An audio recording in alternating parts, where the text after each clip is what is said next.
Hi, boys and girls. This is Mrs. Rose. My daughter Jessica is going to read you a book by the name of Micawber. It is written by John Lithgow. Micawber is a squirrel who lives in Central Park and learns to like to paint.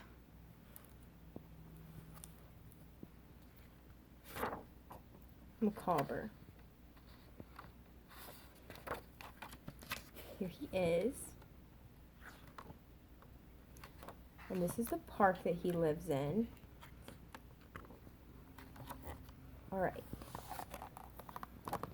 One Sunday in springtime, Micawber arose from his Central Park carousel nest. He straightened his whiskers and polished his nose and set out for the place he loved best. He scampered past pigeons and poodles and geese, past boathouse and bandshell and zoo, past joggers and skaters and mounted police, to a palace on Fifth Avenue.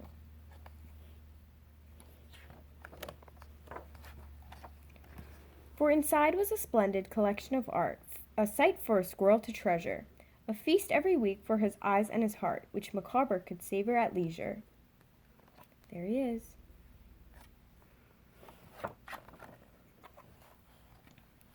Through the windows he'd gaze at Van Dyck and Van Gogh, appraise every Rembrandt and Titian. He would scrutinize Rubens, peruse each Rousseau, inspect each Lautrec and Cassette and Moreau. He would find a new favorite each time he would go, and nobody charged him admission. There he is up at the top. But a stranger appeared this particular day as Micawber peered down through a skylight. She stood at an easel beneath a Monet that depicted a haystack at twilight.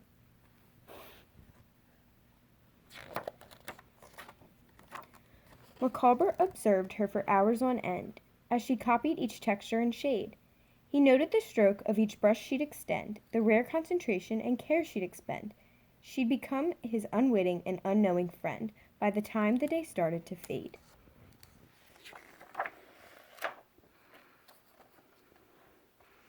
So he hid in the box where her paintings were all stowed, while she bicycled home unawares. Then he sneaked himself into her modest abode as she hauled her equipment upstairs. From the box after midnight the stowaway crept, stretched his limbs, and adjusted his eyes. And while his beguiler contentedly slept, he rifled through all of her supplies. Micawber's dull life, with its tedious toils, all at once seemed 100 times duller, as he straddled a palette and squeezed out some oils and discovered the wonders of color. He looked so happy. He daubed out a canvas with cadmium green, employing his tail as a brush, the magenta, vermilion, ultramarine, alizarin crimson, and bright tangerine. Such a radiant rainbow he had never seen, so splashy and lavish and lush. By morning, Micawber was finally done, and so proud that he practically fainted. He'd been looking at paintings from day number 1, but never a painting he'd painted.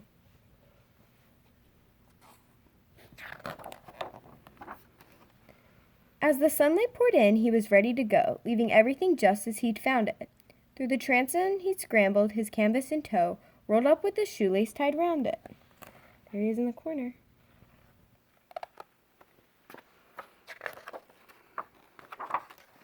A truck trottled by as Micawber alit. On the side it said, "Park Sanitation." He bounded aboard it, ignoring the grid, and completed his peregrination. He returned 30 times by the following fall, and the paintings poured forth like a geyser. He fastened them all to his living room wall, and the woman was never the wiser. So if some July you should chance to pass by a Viridian Central Park dale, look around for a squirrel with a gleam in his eye and some paint on the tip of his tail. There he is.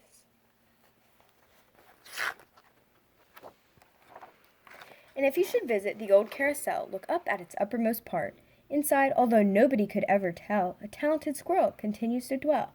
And if you try, you can picture it, clear as a bell.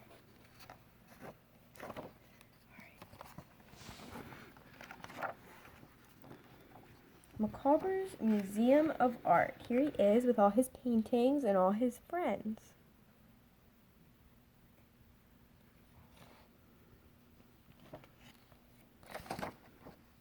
And lastly, we have Micawber painting a portrait of himself. All right, thank you.